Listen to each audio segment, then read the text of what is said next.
السلام عليكم ورحمة الله وبركاته أعزائي المشاهدين في كل مكان. النهاردة إن شاء الله هنكمل الجزء من راس الحصان.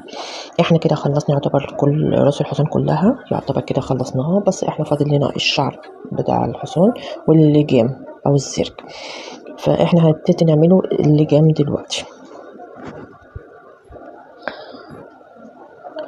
بصوا، احنا كل الحكاية هنشتغل سلاسل، تمام كده. هنشتغل كام سلسلة ونلف حوالين بقه ونشوف قدها ولا لا.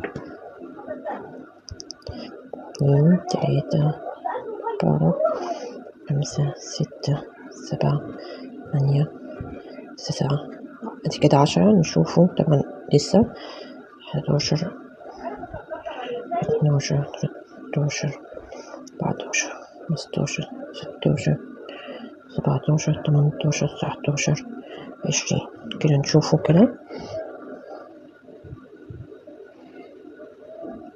20 مظبوط كده، تمام. انا اشتغلت 20 سلسلة.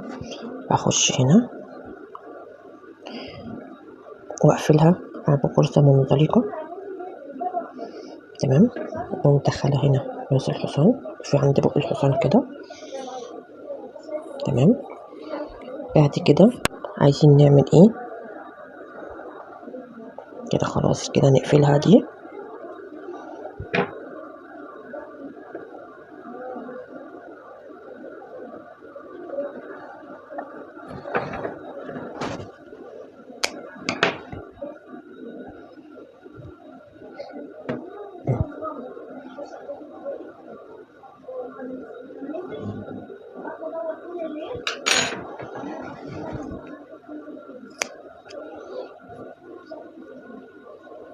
ماشي، هاجي عندي هنا عندي نص الحصان واعمل اللجام. في عندنا لجام حوالين الودان ولجام الطويل،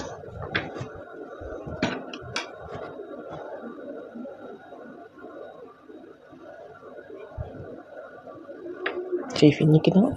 انا معاكم خطوه خطوه خالص. سوري، انا كده دخلت في نص بصي نص ده. هكتفى برضو بسلسله